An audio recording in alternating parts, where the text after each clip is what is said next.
to record. Okay, welcome back, everybody, from the breakout rooms. We've got a great speaker here for you today. The speaker is Hannah Kain. She's the president and CEO of ALOM, A-L-O-M. It's a supply chain company she founded in 1997. It now has 19 global locations, and it supports Fortune 500 companies in technology, automotive, medical, financial, and energy sectors.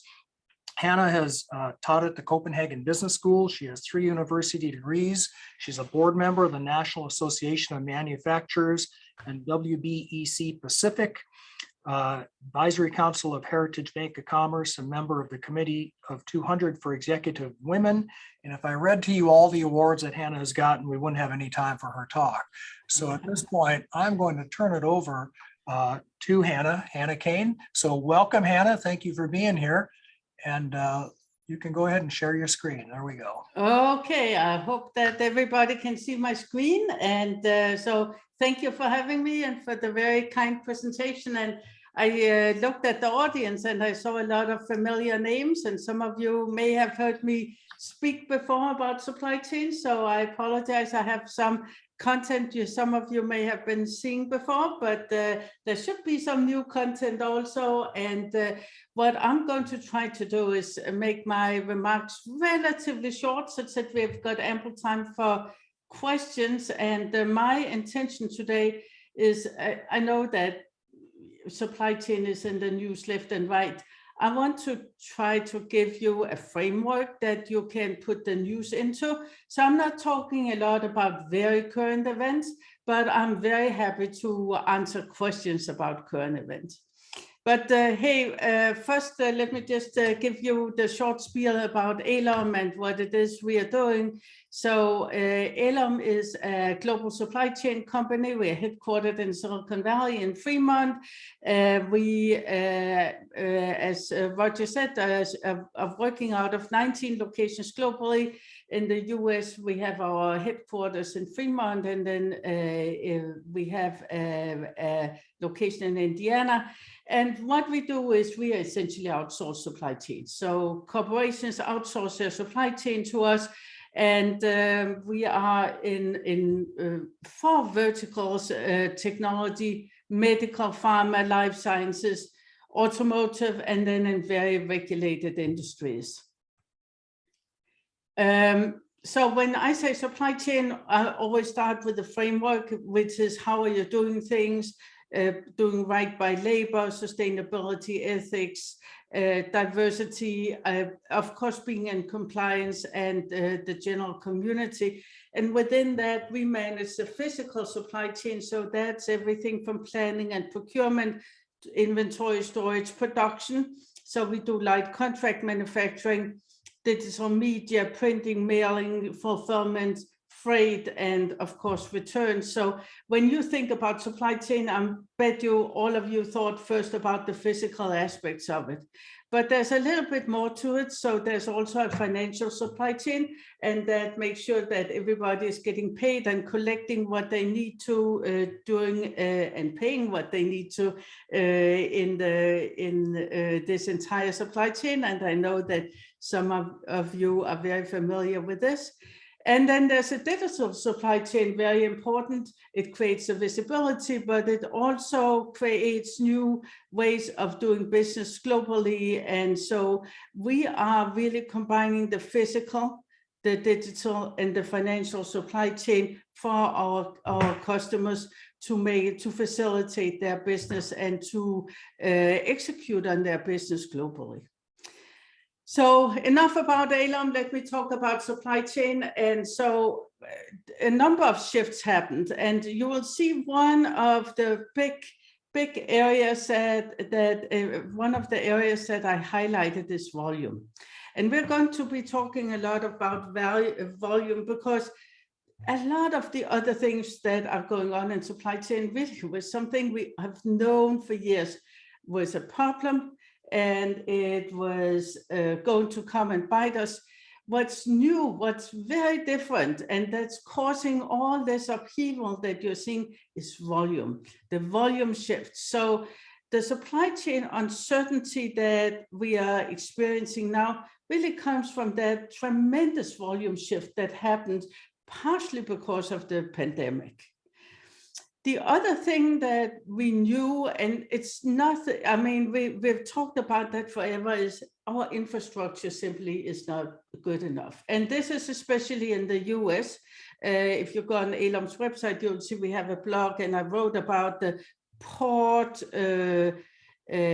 imbalance we have over to Asia. So we essentially have no real port infrastructure to mention compared to the Asian countries. And so what's happening is they are sending stuff to us, and we simply are not able to receive them. We knew this. We have known it on two levels. First of all, we have run out of capacity during Christmas time every year for the last many years. And when you're in operations and you run out of capacity at peak time, and you continue with growth, then you know you're going to be in real trouble at some point of time. The other reason we know this is over the last 30 years, our population grew 30%. And we also had a wealth increase. And you combine those two things, and then looking at, we didn't invest in West Coast ports. So we knew we were on collision course, nothing new about this. Then the other thing that happened, that big shift over the last couple of years, is consumer sentiments changed a lot. And both about business, what does it mean to be a business leader? How does consumers want to, which products do they want to buy, and what are the governance around those products? So consumers want to have products that are done in a very sustainable way, that's done in a responsible way. So these type of things really became very clear over the last couple of years.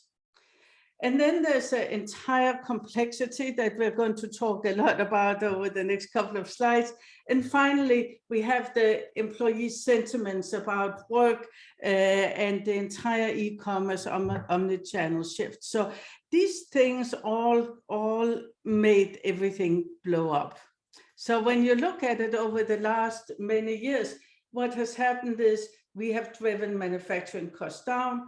Everybody has been very focused on how can we produce a thing cheaper, and that has been done by moving the supply chain to places that were very cheap, not just the tier one supply chain, our immediate suppliers, but also the suppliers, the suppliers. So several layers down, and that has then driven up the supply chain costs. So when I say supply chain cost, I'm thinking about the management, the governance of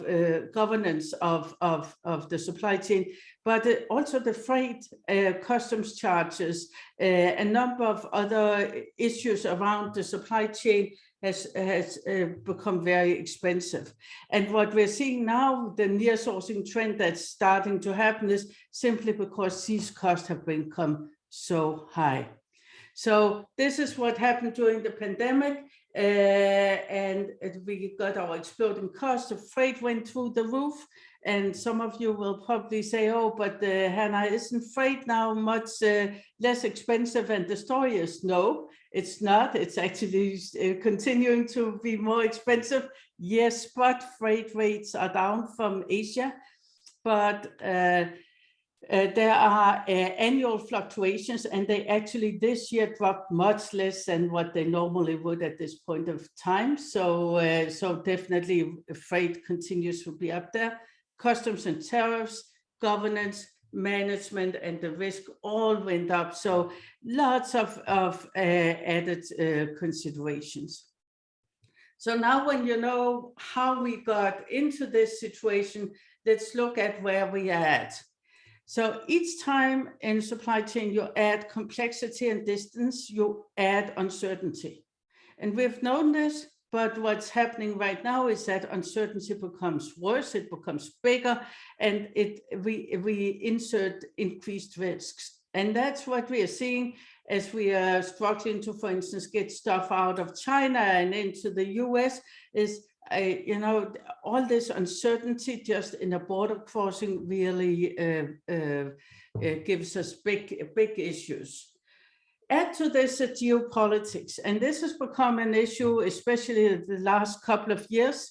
So nobody remembers Brexit anymore because we are all very focused on the Russia-Ukraine invasion, and certainly that has big supply chain implications.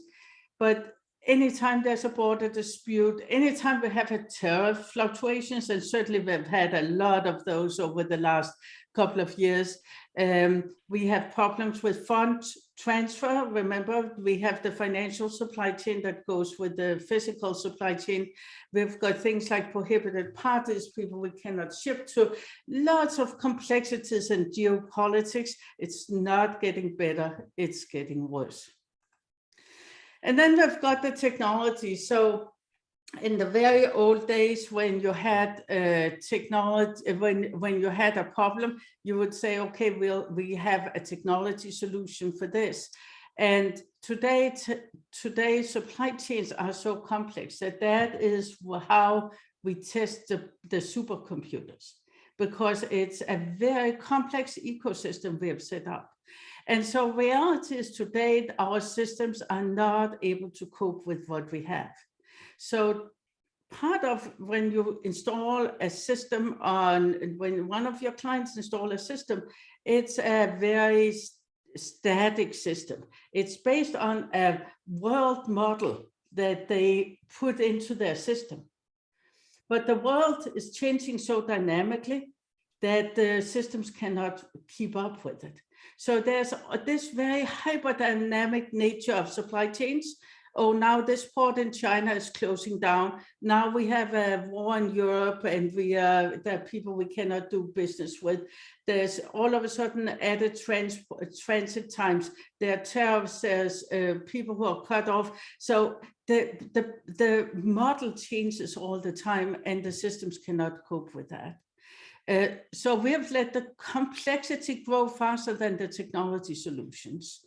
And of course, the other problem is that technology solves business problems. So if we don't have the collaboration on a business level, then the technology cannot help us solve it. One of the things we're seeing in the ports right now, and have seen over the last year, is that there's no interoperability. There's no standards between the systems. And that's part of why we don't know really what's going on at the ports and what's sitting where, because we don't have visibility from the container ships to the loading dock to the storage area in the ports to the drayage companies that are removing it to the transport companies taking it further on. We just don't know. It's all disjointed systems. So on a positive, and then we've got the cybersecurity, right? And supply chain has become the main target of cybersecurity right now, along with infrastructure. And certainly that's a big threat, adding to everybody's complexity in this system. So just to now say something positive, one of the things that happened during COVID, during the pandemic, was investment in supply chain technology went up dramatically. And that means that we have a living chance that at some point of time, we are actually going to get systems that will help us solve this problem. But right now, it's everybody to the pumps, and we are one of the things that's happening right now in supply chain is we are running down our senior supply chain staff. Everybody in supply chain is working 15-hour days, 7 days a week, and it's not a sustainable situation. And then, of course, we've got the other issues. So I spoke about consumer demands for sustainability priorities, very justified, but still an added complexity to add. We've got the extreme weather events. And I think everybody who reads about supply chain in the papers know by now how extremely dependent we are on each other, countries, between countries. And so any extreme weather event can really topple us.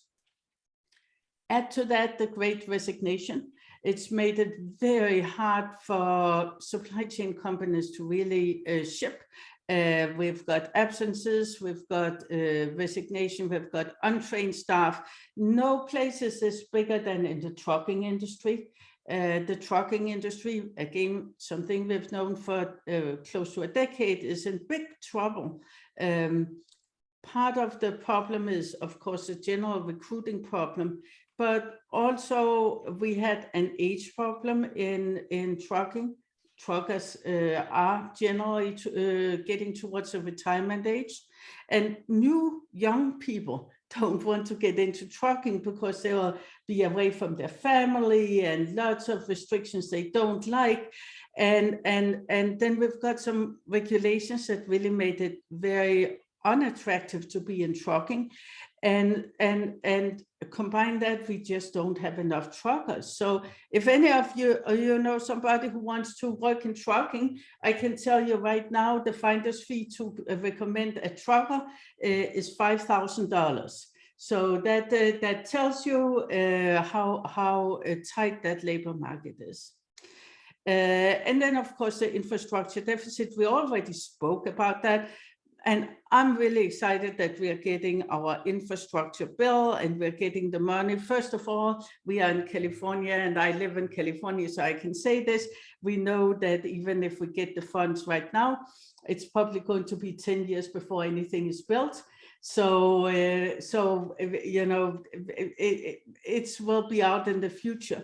But the other problem is, of course, that in the meantime, our demand goes up. And so what we have in 10 years may be enough to cover our need today.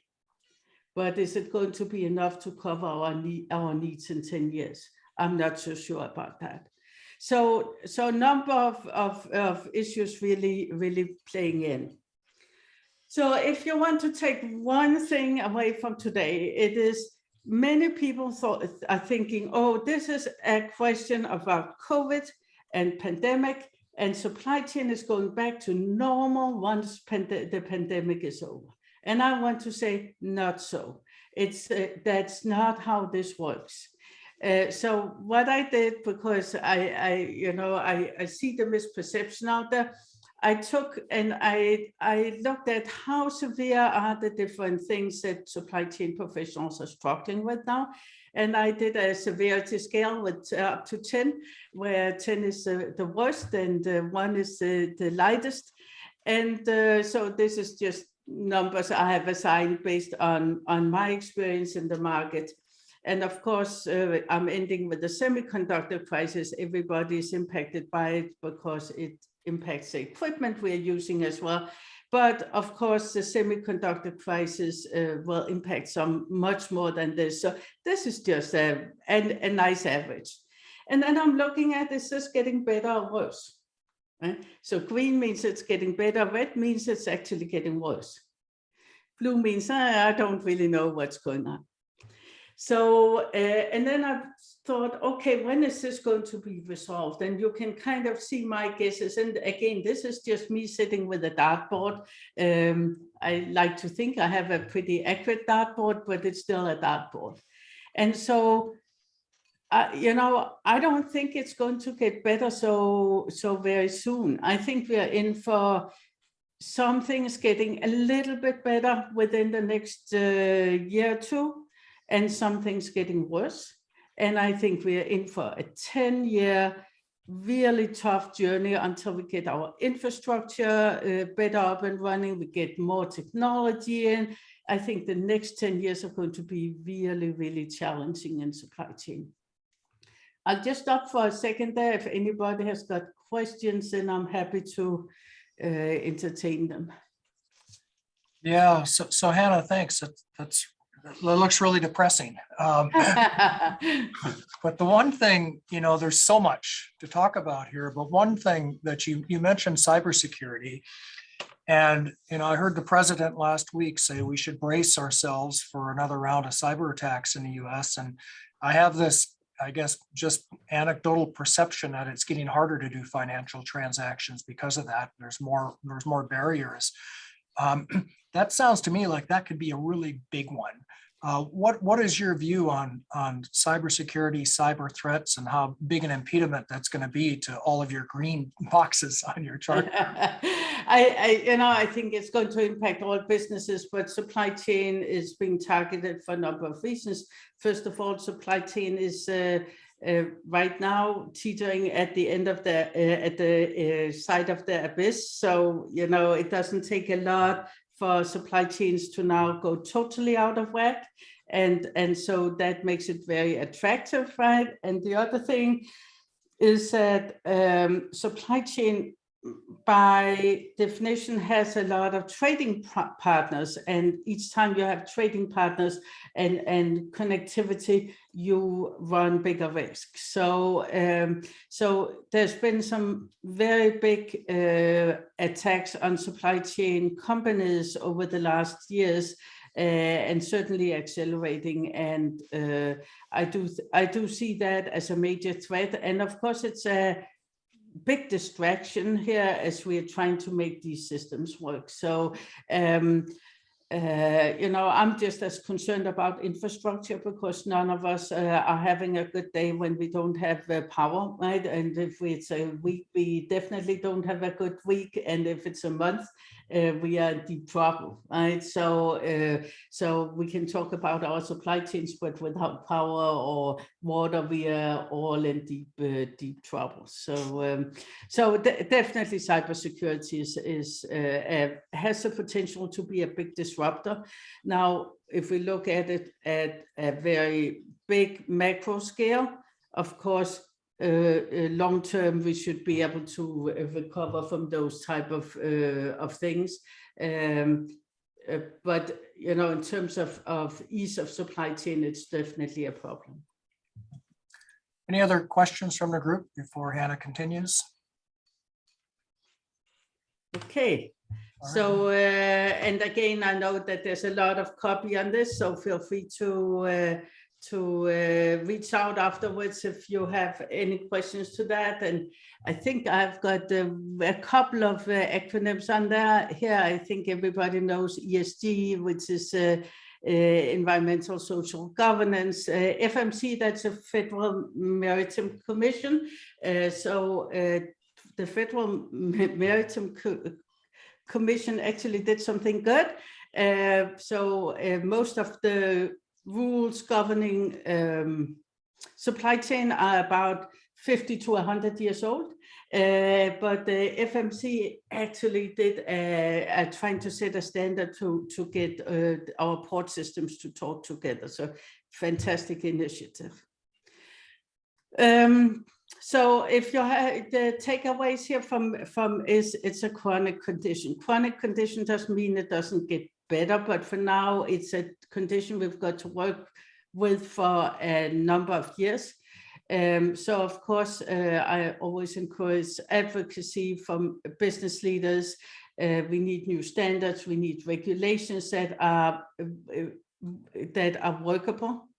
And then, of course, we need systems that has visibility. So that's, again, if you're speaking with your clients, I think having those visibility systems really has made all the difference. So when I look at who has had a better supply chain over the last 2 years and who has been struggling more, the better visibility systems companies have had, the better they have dealt with these type of things. And visibility is what's in transit into me. What do I have an order?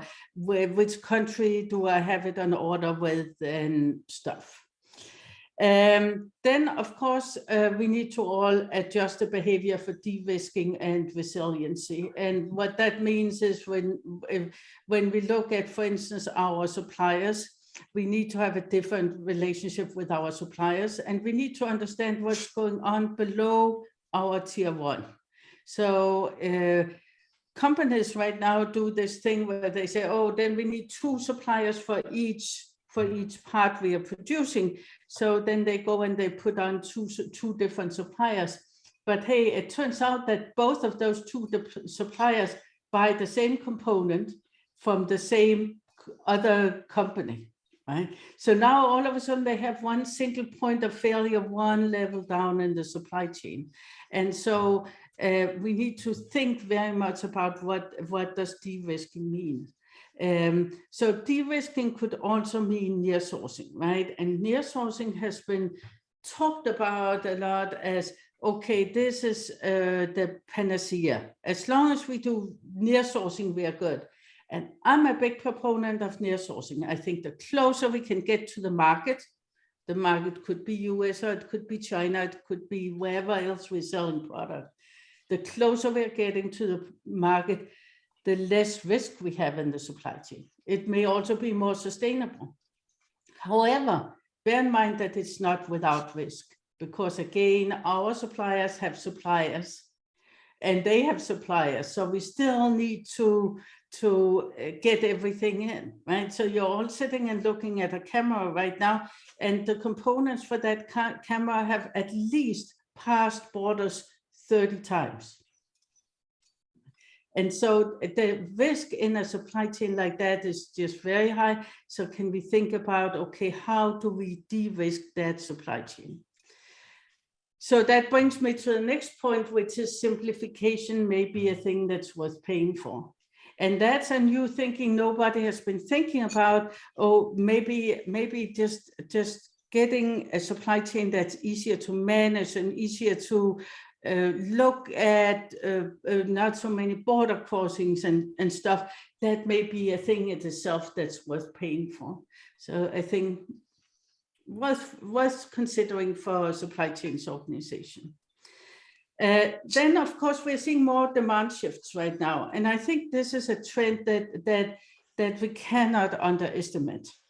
So social media and just general herd mentality is up. And it's been a trend that has been going on for years, but again, certainly increased impact over the last couple of years. And that means that this old idea that, okay, we plan, then we manufacture, and then we sell, right, which is called the push system. We push, and then we have a buffer inventory, and it's sitting, and it's getting larger and larger, and hopefully we'll sell it. That doesn't work so well. We need to be able to say, oh, this is the market conditions, and how can we pull it through the system? And so optimizing the agility in manufacturing becomes a real competitive advantage. And then I was talking about the burnout among our skilled supply chain professionals. It's a thing I'm talking with many of my friends in supply chain about, that we need to be really gentle to our supply chain professionals. And if you know some young person or maybe not so young who wants to get into supply chain, it is actually a field where we are thinking over the next couple of years, we are going to be 2 million people short, just like there will be 4 million people short in manufacturing. So it's a fantastic career opportunity for everybody. Say, Hannah, we got a question in the chat here, if you don't mind me jumping in. The question is, with all the changing supply chain situations, how are companies incorporating geopolitical risk in their supply chain risk management? Well, you know, if we look at it historically, all the purchasing people, about 2 million people we have in purchasing in the US, have all of them throughout the career been rewarded on bringing down price. And that has been the main parameters. Now we need to go back and we need to say, okay, there's also factoring in risk. And as we know with risk, sometimes risk turn to reality, and sometimes it's just that we thought about it. So the most advanced supply chain organizations have started doing some risk modeling. What we have not seen so far is that permeate out to the in the supply in the procurement organizations, where everybody goes and says, okay, so I've got to figure in this risk factor because I'm sourcing from this location and this is a tier 2 suppliers, etc., etc. So that entire risk modeling needs to be developed and permeated. The best organizations have already developed some models, and we are going to see a lot of dynamics and changes in that. It's not easy, but again, for smaller organizations that have a living chance of mapping out their supply chain on a couple of screens or a piece of paper, can do it just looking at it. But organizations that have 50,000 suppliers, you do need to have a pretty advanced system to do it. Okay, I see that there are more questions coming in.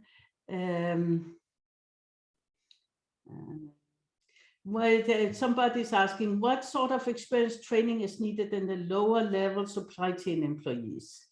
I'm thinking that the on-house could be a great training recruiting opportunity, and it definitely is, right? So we are all on the entry level. We are looking at all kind of disadvantaged groups, and on-house could be, we are also looking at second chance, right? So about 25% of the US population have some kind of criminal conviction in their background.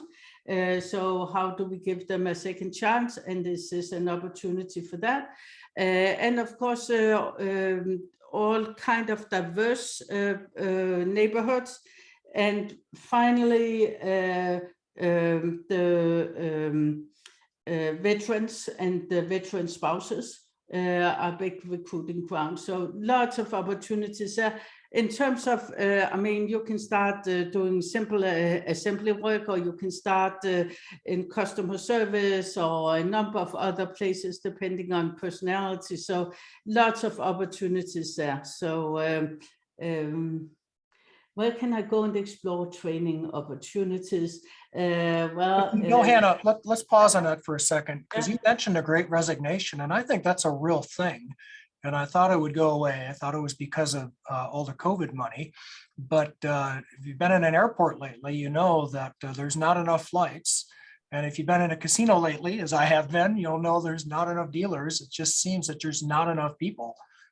Is that something that might turn around soon, do you think?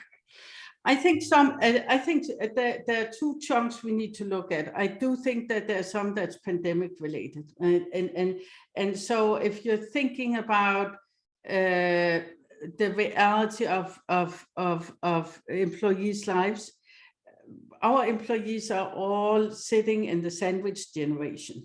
So they've got kids. It's not so easy to get daycare, but more importantly these days, I think, is the elder care. Right, so most of the people who are married or in a firm relationship have 4 elderly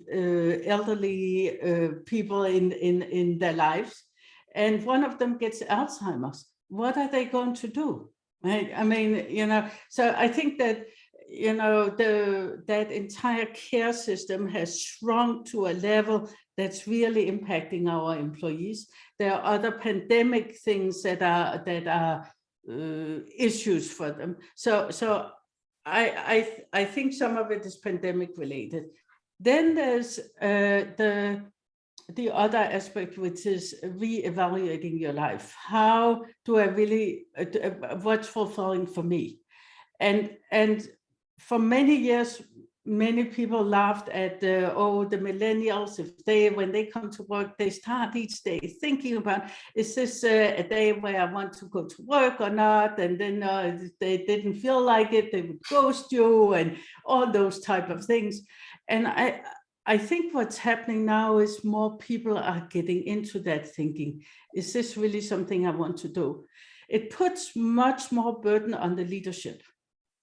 And in many ways, this is a good thing, right? I'm embracing it for once.